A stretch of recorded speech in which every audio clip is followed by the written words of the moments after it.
My fiancée made fun of my career at her office party. I broke off the engagement right in front of everyone. I'm a 31-year-old male, and I work as a mechanic. It's not a glamorous job, but I'm proud of what I do. I grew up watching my dad fix cars in our garage, and it sparked something in me. I went to trade school, got certified, and now I run my own small shop. It's honest work, and it pays the bills. Most importantly, I love it. That's why what my fiancée, well, ex-fiancée now, did at her office party hit me so hard.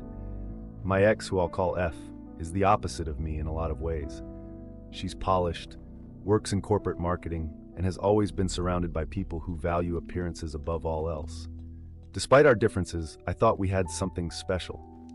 She used to tell me how much she admired my work ethic and how she loved that I followed my passion, or at least that's what I thought she felt. This all started at F's company holiday party a few weeks ago. She was excited about it, saying it would be a chance for me to meet her colleagues and see her world. I was a little nervous. I'm not exactly comfortable in suits and fancy settings, but I wanted to support her, so I agreed to go.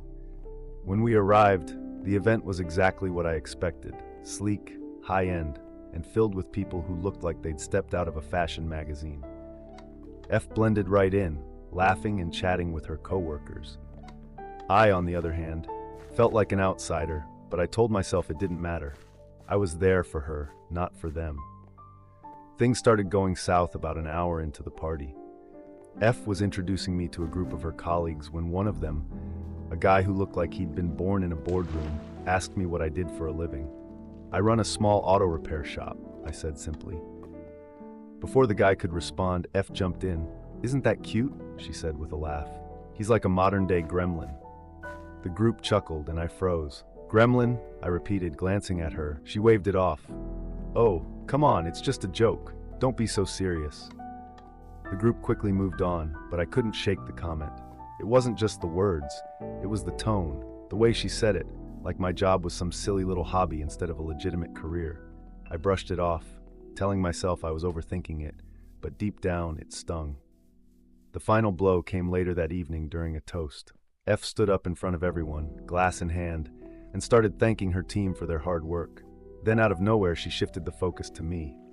"And a special thanks to my fiancé," she said, smiling. "He's not exactly a corporate guy, but he's great with his hands.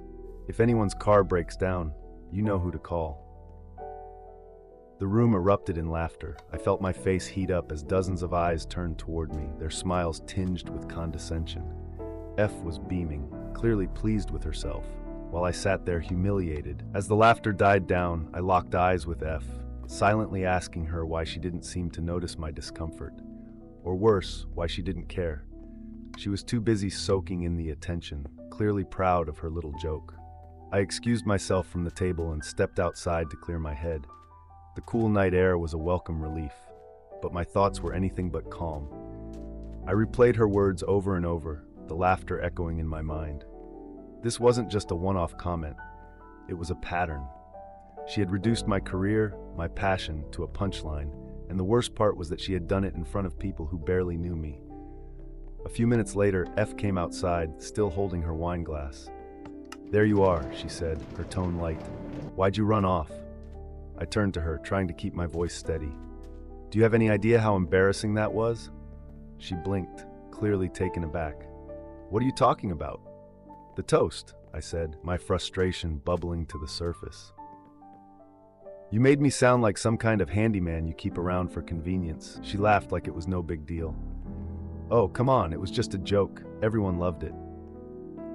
"I didn't," I said firmly. "And it's not the first time you've done this. You've made comments like this before, but tonight you crossed a line." Her smile faded, replaced by a defensive glare. "You're overreacting. I was just trying to lighten the mood." "By belittling me?" I shot back. "You say you respect what I do, but your actions say otherwise. Do you even realize how condescending you sounded?" She crossed her arms. "You're being dramatic. If you can't handle a little teasing, maybe you're the one with the problem." That was it. The mask had slipped.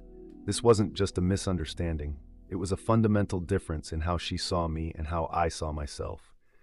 I'd always tried to support her career, but she couldn't or wouldn't do the same for me. I took a deep breath, knowing what I had to say next. "F, I can't do this anymore." Her eyes widened. "What are you talking about?" "This relationship," I said, my voice steady. "It's over." She laughed nervously. "You can't be serious? Over a joke? You're really going to throw everything away because of one comment?" "It's not just one comment," I replied. "It's how you see me, how you've always seen me. You don't respect what I do, and I can't spend my life with someone who looks down on me." She stared at me, her expression shifting from disbelief to anger. "You're being ridiculous," she snapped. "You think you're so special because you fix cars? Newsflash, it's not that impressive." Her words cut deep, but they also solidified my decision. I took off the engagement ring and placed it in her hand. "Good luck finding someone you actually respect," I said before walking back inside. As I walked back into the party, the weight on my chest began to lift.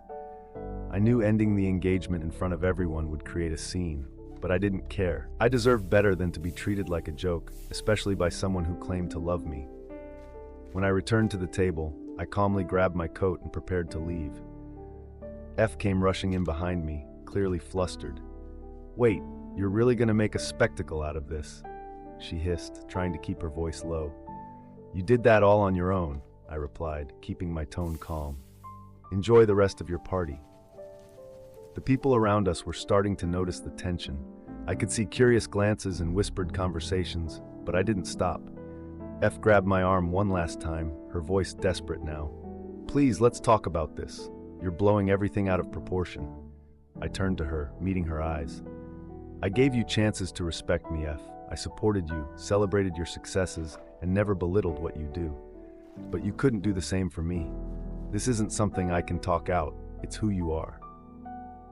With that, I walked out of the party, leaving her standing there with the engagement ring still in her hand. The drive home was quiet, my emotions a mix of relief and lingering frustration. I replayed the events of the night in my head, questioning whether I had made the right decision. But every time I thought about her comments, the dismissive way she spoke about my career, I knew I'd done what was best for me. Over the next few days, the fallout began. Mutual friends started calling and texting, asking what had happened. Apparently, F had wasted no time spinning her version of the story. "He's so insecure," she wrote in a group chat. I was joking, and he couldn't handle it. Who ends an engagement over a toast? I chose not to engage. The people who mattered knew the truth, and I wasn't about to stoop to her level. But when one friend sent me screenshots of her venting on social media, I realized she wasn't going to stop. She painted me as controlling and overly sensitive, claiming she dodged a bullet. That's when I decided it was time to take control of the narrative. I reached out to the people who had been at the party, friends, colleagues, even acquaintances, and calmly explained my side of the story. I told them about the constant belittling, the lack of respect, and how the party was just the final straw. Most of them were understanding, and some even apologized for laughing at the toast. One coworker of hers privately messaged me saying, "I never liked how she talked about you. She made it sound like she was settling for less." It stung, but it also validated my decision. F had never truly valued me or my work, and I wasn't going to let her continue to define the narrative. My decision to end the engagement sent ripples through our social circles, but I stayed firm. F continued her attempts to paint me as the villain, but her behavior at the party and the stories others shared about her behind closed doors began to catch up with her. One particularly satisfying moment came when a mutual friend who had been on the fence messaged me. "I talked to someone at her office," they wrote. "She brags about how she settled for you because she thought you'd be easy to control. Sounds like you dodged a bullet." Dodged a bullet, indeed. The ultimate moment of closure came when I got a call from her boss. Apparently, the gossip about the party had made its way back to management, and they were concerned about her professionalism. I didn't have to say much. I just confirmed the facts about the toast and her subsequent behavior. The boss thanked me and said they would handle it internally. I don't know what happened next, but I heard through the grapevine that F was passed over for a promotion she had been eyeing. Actions, after all, have consequences.